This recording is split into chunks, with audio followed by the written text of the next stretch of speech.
Hi, I'd like to welcome you to our first Faith in Politics.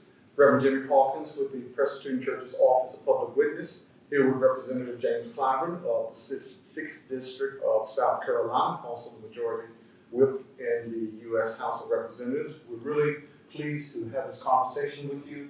And our whole purpose is just to have an informal conversation, talking about how your politics, your values are informed by your faith. And I know that your father was a minister, and I know that I've heard you talk several times about how important your faith is to you and how it informs a lot of the decisions that you make, even in the political arena. So I'd like to just say a little more about you. You have always demonstrated tremendous leadership when it comes to progressive issues, caring for the poor, living wage, and a lot of the issues that you have endorsed over the years, the decades, line up exactly with the Presbyterian Church. So we want to say, on behalf of our denomination, thank you for all the work that you have done and are doing now, because you're providing this tremendous leadership here in the halls of Congress. As I go throughout the country, these are difficult times for people of faith, and they're really struggling. And I think especially with our current administration, with a lot of the values that are put forth that are just downright mean and ugly and really unchristian to a large degree. And it bothers a lot of people who say, I don't have anything to do with politics right now, but we want to talk about how men of faith are still in Congress and really being guided by this. So could you just share with us a little of your faith background? Well, as you said, I grew up in the church, was born in parsonage. My father preached as often from the Old Testament as he did from the New. Okay. I didn't try to keep up with the percentages, but I think that there are two scriptures that particularly inform me when it comes to public service. And the first one, which is my favorite of all, of course, is in the Old Testament, Micah 6:8, that we're called to do justice and to love mercy and to be humble. And of course, over in the New Testament, a lot of people sort of camp out of Matthew 25:45, which is to do for the least of these. But the entire 25th chapter of Matthew, it's kind of important to me, because as I read down through those 44 verses before it gets to 45, it talks about various parables and certain things there, why we ought to use whatever talents we have. I know at the time of the writing of the scripture, talent had to do with a measurement of money rather than skill. I tend to apply the modern day use of talent to that. And I say to people all the time, we're called upon to use our talents on behalf of the least of these. And if we don't, the consequences may be that we lose whatever it is that we have.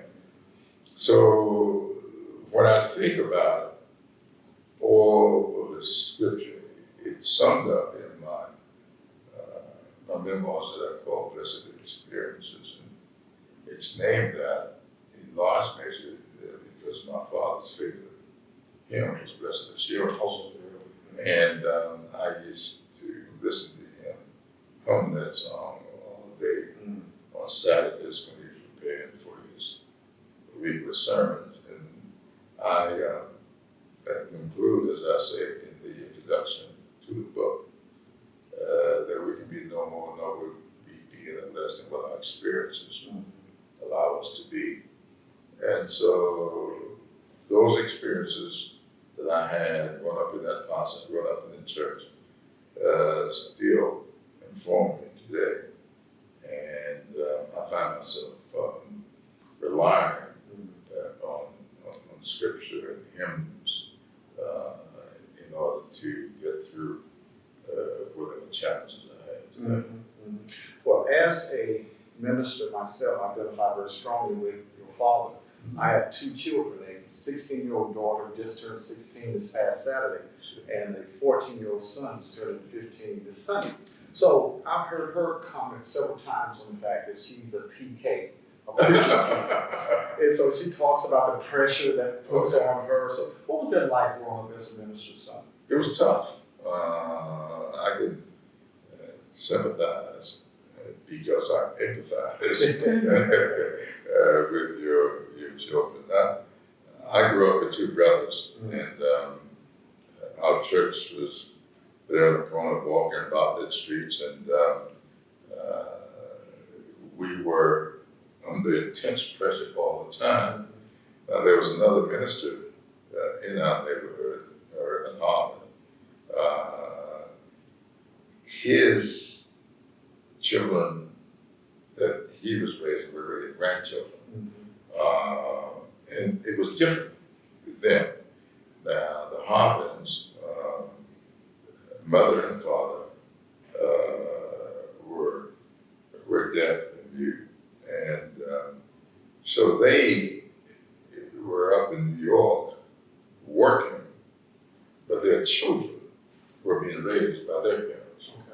So I knew all of them, and we were all friends, but it was a little bit different with the children than it was with the grandchildren. They sort of gave the grandchildren license to do things that we didn't have license to do. And so it is tough being a PK. Could you tell us a little more about your book? I know it's your memoir. Yeah. It's Blessed Expressions. Blessed Experiences. Well, the other part of the name of the book, it came from my sophomore year at South Carolina State. I had a professor who was one of my favorite professors. His name was William Howell. Bill Howell was from, native of Wilson, North Carolina. And he was always impeccably dressed, and he drove a little sports car. And he was sort of a favorite of all the students.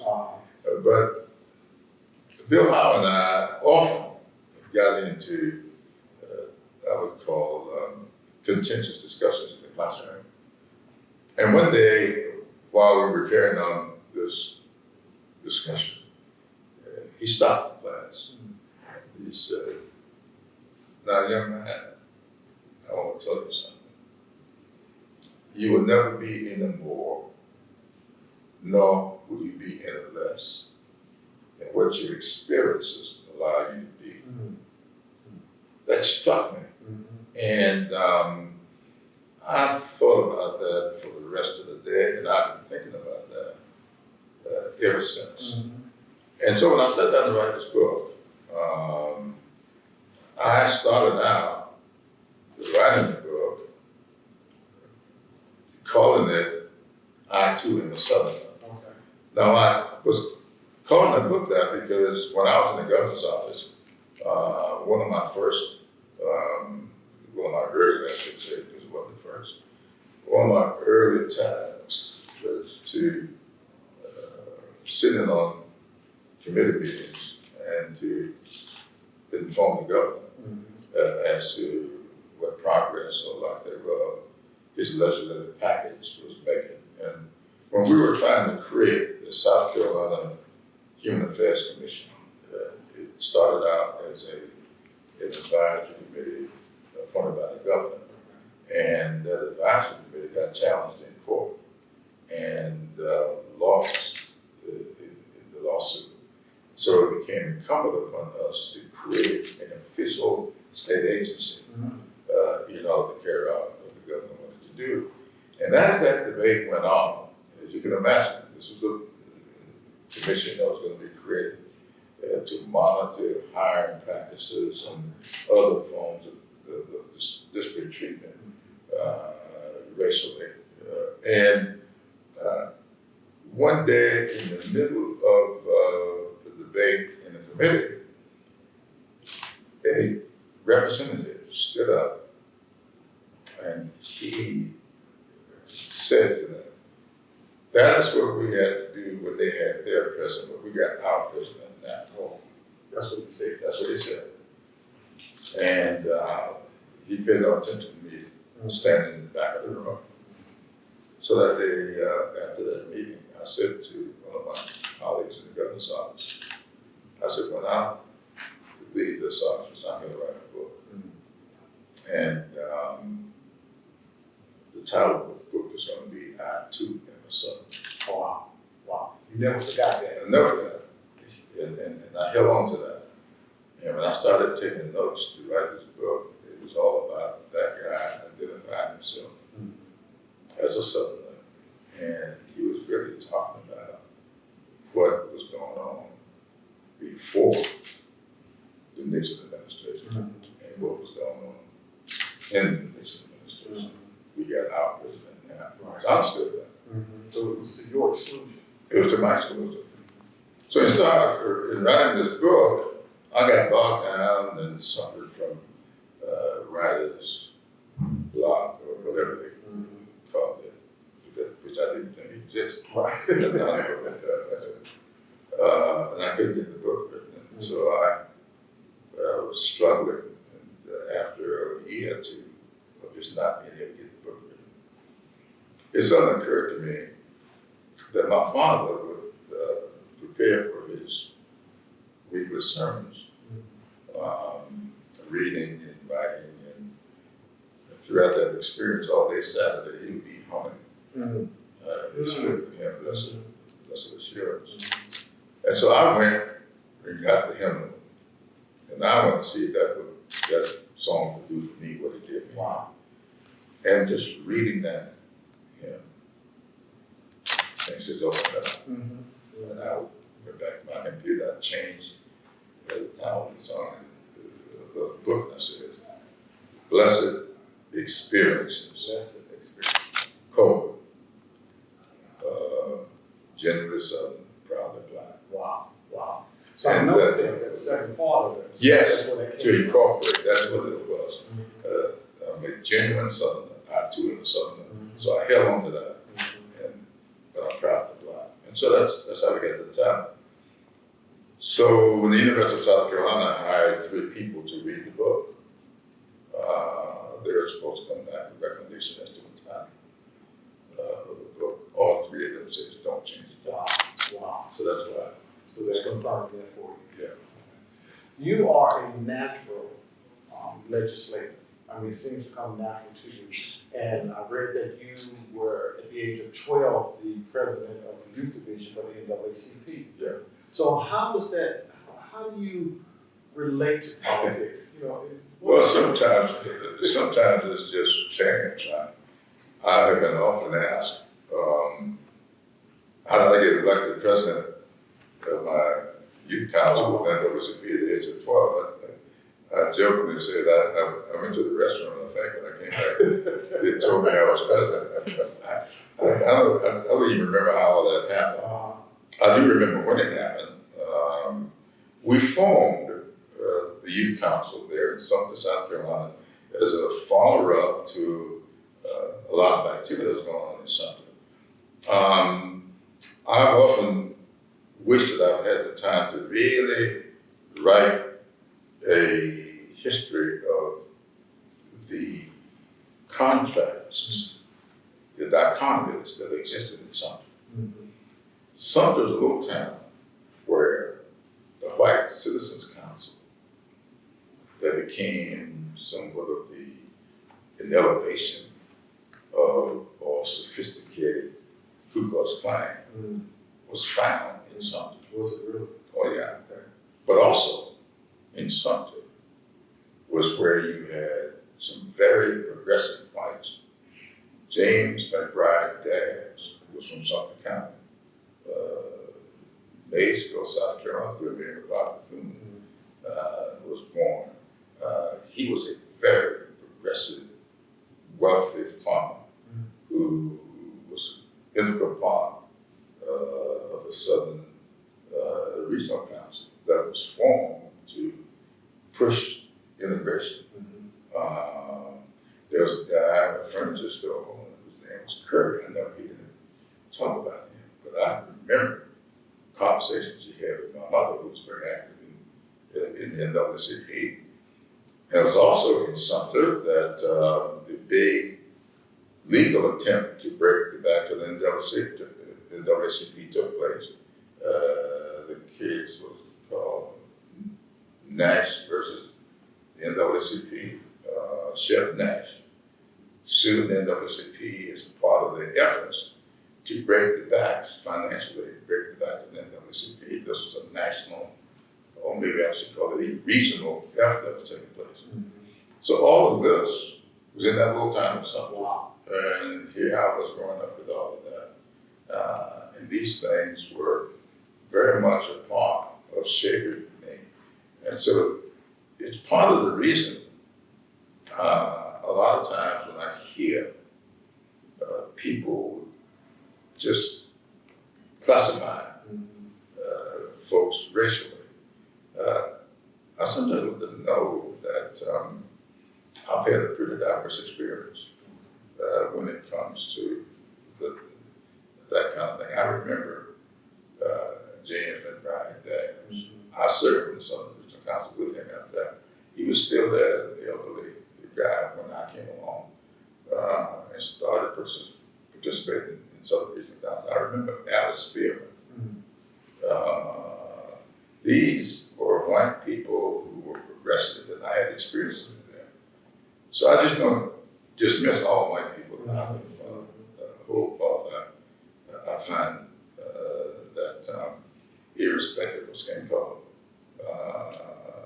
people are different. There are a lot of black people that I'd rather not be around. And there are a lot of white people I'd rather not be around. But there are black people and white people that I enjoy being around. Now that goes what King said, not to be judged by the color of your skin, but by the content of your character. Absolutely. So much of these kinds of complicated things will boil down in very usable terms by King. I remember my father was president of this church, Presbyterian. And I remember one day his leadership was being challenged by another minister who was leading a group of insurgents. They had this contentious election. And of course it had been going on, the campaign had been going on for a while. I used to travel with my dad a lot. And on this particular instance, I sort of slipped into the back of the church while the campaign, the speech making was taking place. And the vote was called. I was in the back of the church. Didn't know my daddy, didn't know he was going to and so the vote came out tied. Okay. And one of my father's supporters got up and said, well, since we don't have a definitive election, I move to be continued in current offices until next year and have the postpone this election until next year. And my dad still said, well, wait a minute, check the bylaws. He said, the bylaws say that the president only vote in years at a time. Okay. And we have a time vote. So I would cast my vote, and as his opponents jumped to their feet to raise hell about it, he kept saying, and I vote for Reverend Blank. I always say Blank, though I remember him very well, and his name very well. He has a lot of relatives who still vote for me. And so I never called his dad, but and my dad voted for him. Oh, did you really? Yeah, I was devastated. You always want your daddy to be. Right. Until I was on my way home, we were driving back. This took place in Darlington. And we were driving back to Sumter. And I said to my dad, I said, Dad, I was sitting in the back of the church when you had the election that day. He said, yes, son, I saw you. I said, why did you do that? Why did you vote for this?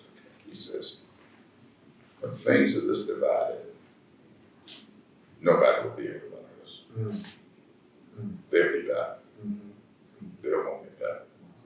Sure enough, 1 year later, he was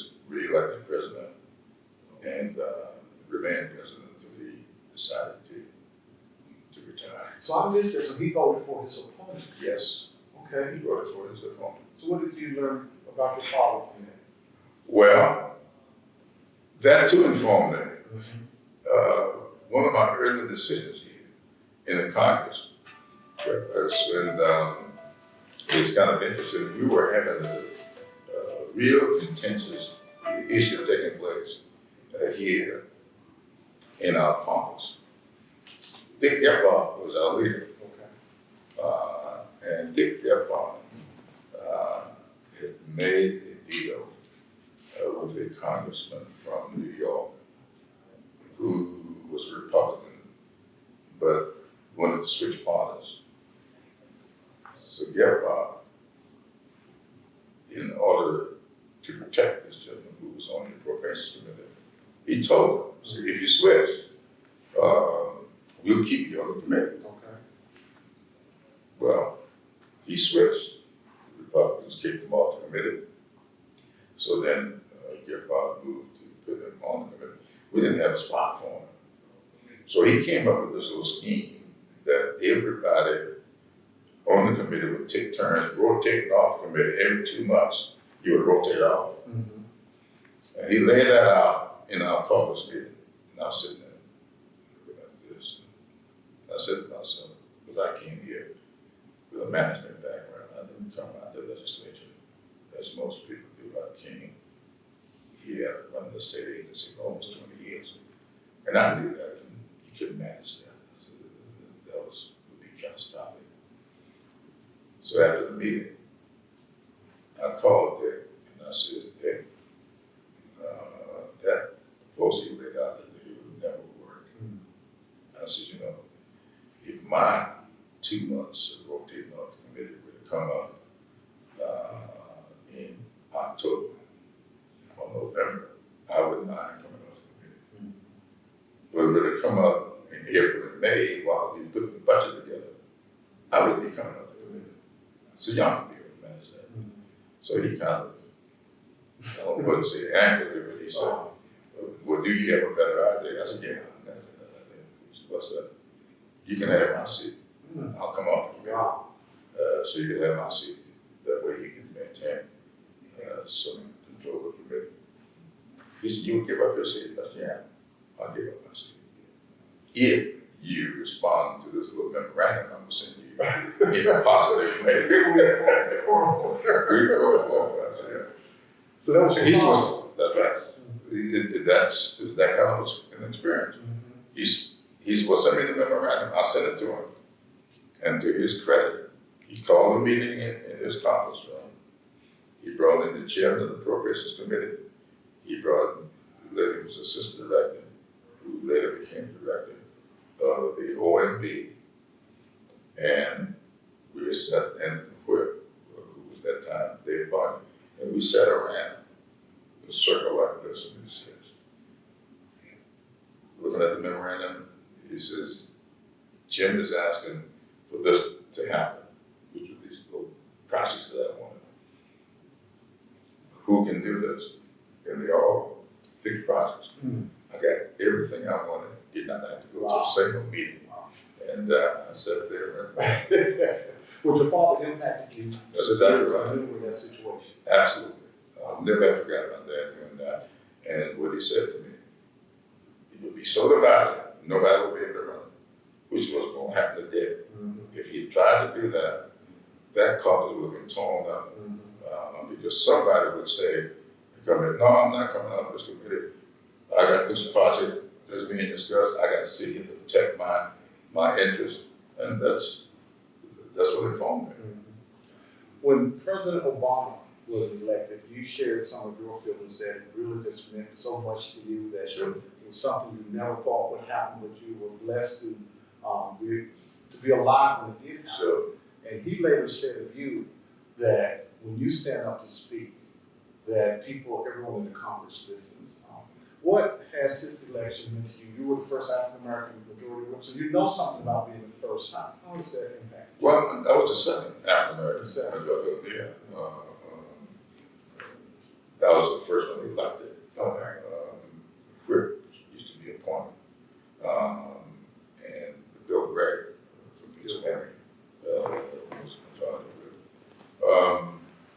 his election really said to me that when you could overcome obstacles. I think that I still believe that. I think very strongly that timing is everything in this business. Barack Obama 2 years earlier would not have been successful.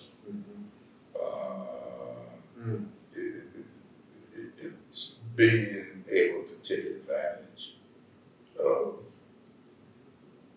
whatever the situation is at a particular time.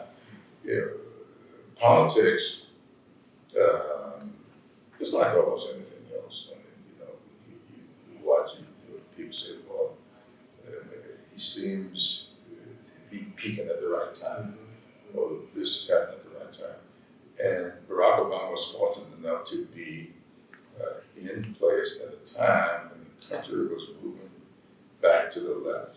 The country had gone pretty far to the right, back with the election of Nixon, and the country moved back left. Jimmy Carter moved back right, Carter, and moved back left with Clinton, and moved back right with George Bush. So the country was moving back to the left, and Barack Obama just happened to come of age and be in position to take advantage of that. So John Kerry, when he got the nomination, for whatever reason, decided that Barack Obama would be the keynote speaker for the convention.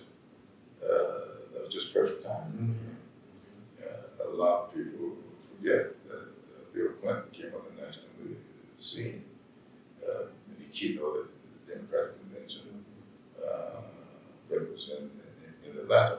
Though his result was not the same as Obama's. Obama's came out of that convention soaring. Right.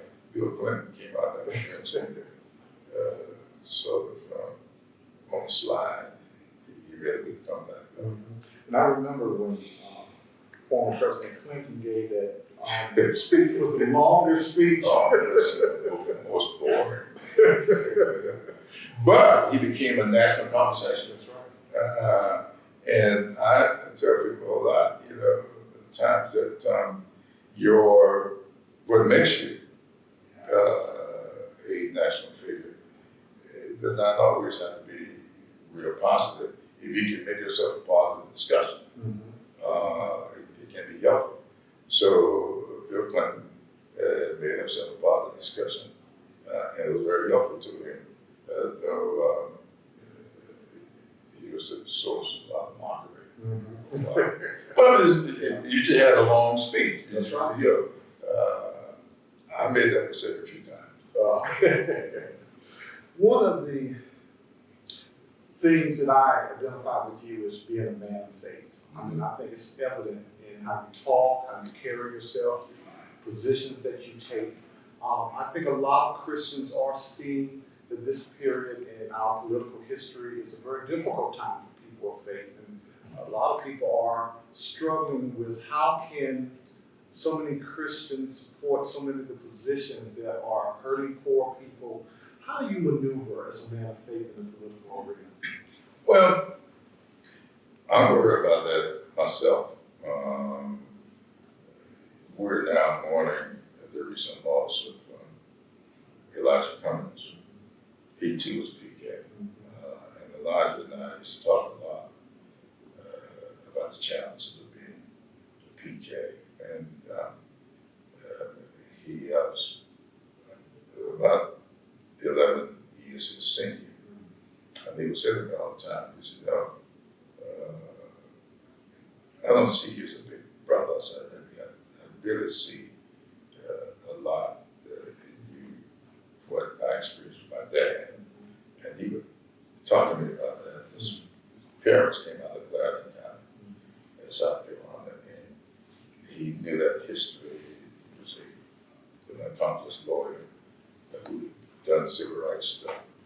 And we would talk about those experiences that his parents had and our parents had, how ministers, what they went through they were the ones independent of the system, and therefore they took on the leadership roles that only went basically to ministers and undertakers back then. My mother was a beautician, and she wasn't fixing black people's hair, so she was independent. My father was not in that white people in this congregation, and so that meant that there was a certain insulation from the system that I had. And Elijah and I used to talk about that.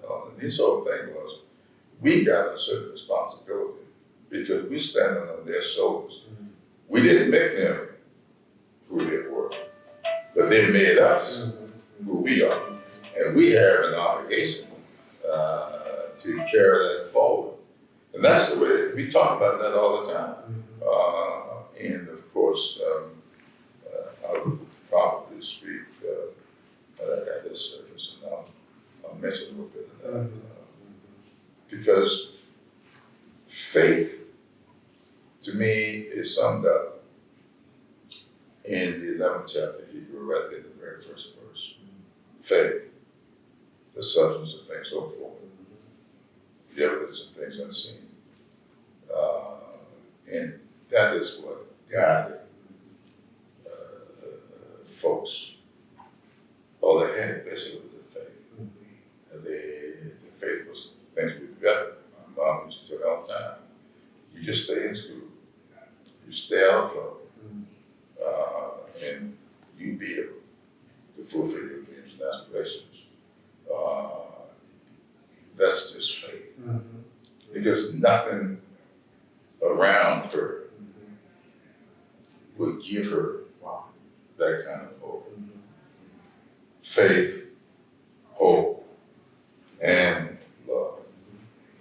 So that was just faith. And her faith gave her hope. And along the way, she developed the kind of charity. My mom's was the first NAACP Woman of the Year in South Carolina. You didn't get to be Woman of the Year because of in a kind of popularity contest. You got to be Woman of the Year if you raised the most money.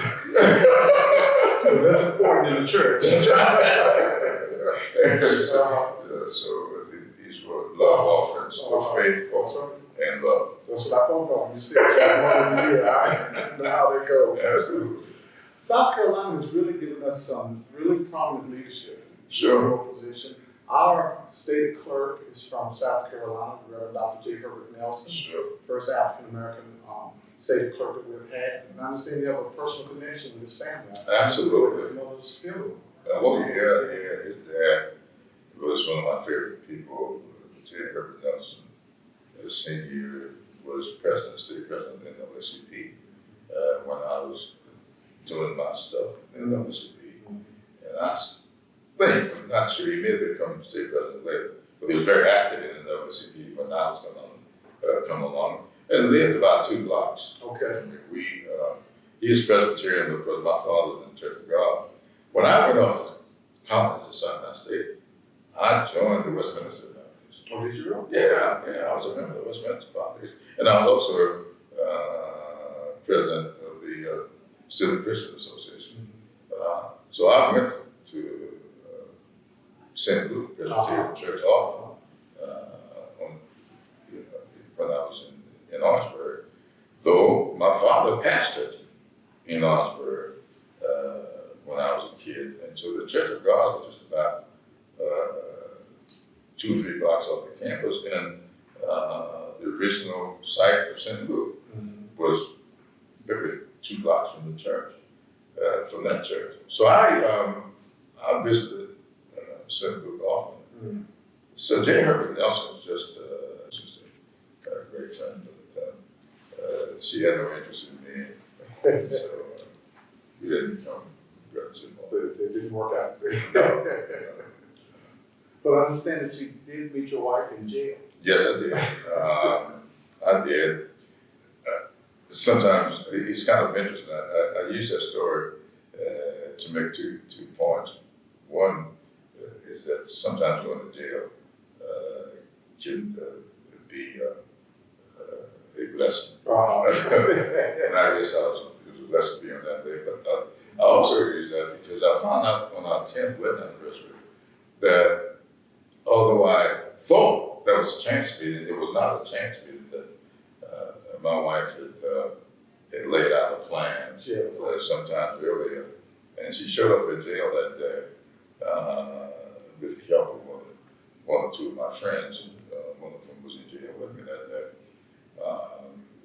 She told me that on 10th wedding anniversary that one day she saw me while standing in her dormitory window with her roommate. She saw me walking across the campus with Emily that I was holding hands with at the time, and she told her roommate that they did not make a good couple. Did she really? He's going to be my husband. And she laid her plan out at that time.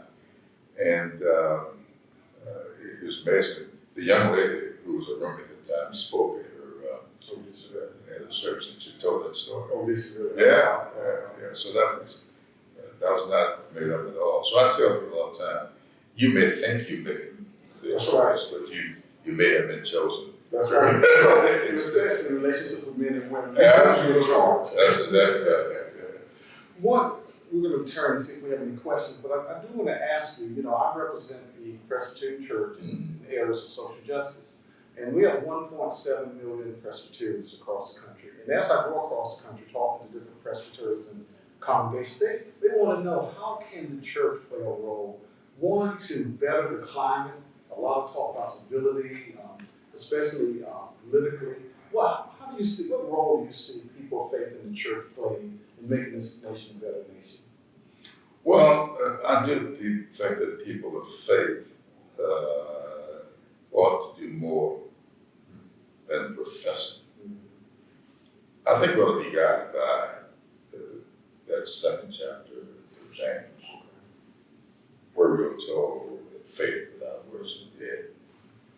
And if you look at the history of that epistle, James having written that epistle some 44 years, I believe is what I read, after Christ had ascended. And it was because of the debate that was going on in the church among people of faith, the followers, as to what was required of them. There was a feeling among the followers that it was nobody's business. It was their relationship between them and the Almighty. And no one else had anything to do with that. What James thought otherwise. And his whole thing was, if your brother or sister come to you hungry and naked, it's not enough to tell them to go away. That's right. God, we pray for them. That's right. You feed them. That's right. And you clothe them. Because faith without works is dead. To me, that should be the dictate of people of faith. And the question is, how do you get that done? None of us will have the power to feed the multitude. That's right. With a couple of fish, fish and bread. We do have the power to make decisions in the marketplace of ideas. And sometimes it's in the governmental process, other times it may be in the church. You see, I tend to believe very strongly that tithing goes beyond the church walls. Giving alms, ALMS, to the poor, to me, is what's required of all of us. And I talked earlier about the blessings of being in jail when I met my wife. The last time I went to jail was also a blessing to me because it was in the jail that I learned the impact of everybody properly playing their role. I think that each and every one of us got a role to play. I sit here, there can only be 535 members of Congress, 100 in the Senate, 435 in the House. The 535 of us ought to concentrate on playing our role. The church has a role to play. And we ought not mix up these roles. We should be complementing each other. I should do what is necessary to complement the church. And we ought not be getting into that. Well, that's what angers me a little bit about what we've allowed to happen with this most recent tax bill. There's so many things in that tax bill. In fact, one of my colleagues, Ron Pine, said to me the other day, they have found 122 things in that tax bill that are detrimental, that were so-called unintended consequences. I'm not too sure. Unintended. That's right. I'm not too sure about unintended. I mean, how do you put a tax on charitable giving, which is what we did in that tax bill? You put a tax on places of worship. We never taxed places of worship before. Here, all of a sudden, we're doing this. To me, that's getting at the old proverbial, the camel's nose under the tent. Next thing you know, the whole neck's going to be there, and body and all, humps and all will be under the tent. So I think that the church should really take a hard look at whether or not it's fulfilling its responsibility with the things we do and say. I don't have a problem with us building magnificent sanctuaries. I mean, that's scripture as well. The building of King Solomon's temple was a symbol of what should be taking place. So these things are symbols. They aren't substance. That's right. So it's great to have a good-looking symbol, but I think it's even better to fill that symbol up with some substance. And I think that that's where the church is falling short.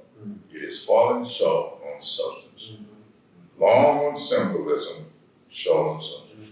Because one of the major roles of the church is to be a prophetic force. Absolutely. Absolutely. You know, speaking out against sin and evil. You should be speaking out against it, and that's where it's all there. I mean, throughout the whole, I mean, that's why poor is mentioned so often. That's right. In the Bible. That's why I think what Matthew, all the gospel, especially the Sermon on the Mount is all about. That's right. That's exactly right. So do we have any questions that people have sent in?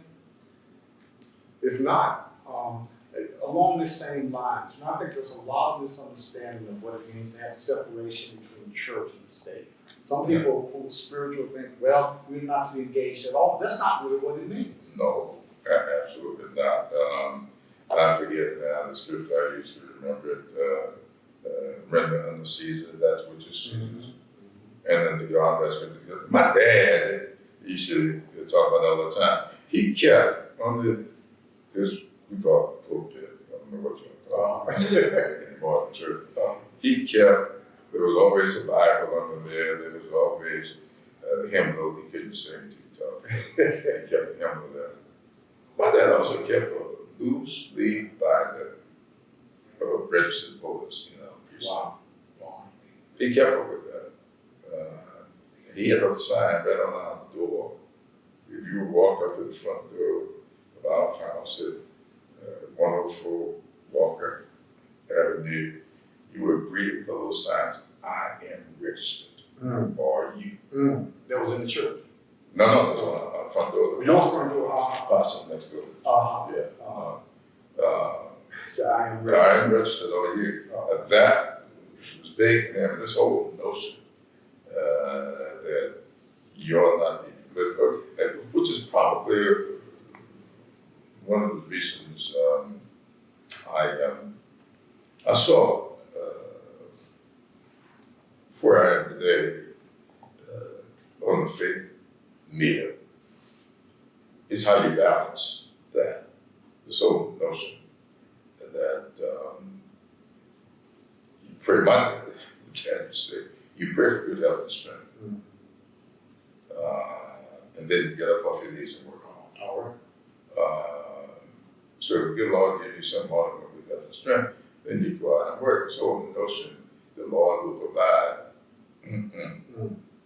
No, you got to provide for your children. You got to provide for this community. You may get assistance from the good Lord. You may get what says there in the scripture. You get hope. You get faith. You are incentivized. That is a word these days. My wife chastises me. Back in the day, we used to word when it was not a word, Right. but it's not in the dictionary. Like you're regardless. Yeah, they put that into. I can't get around to using that one. You're informed, and you know, but this whole notion, just leave it up to the Lord. No. You ask to be instruments of His peace. That's right. And if you are asking to be an instrument, you ask Him to be used to get His work done.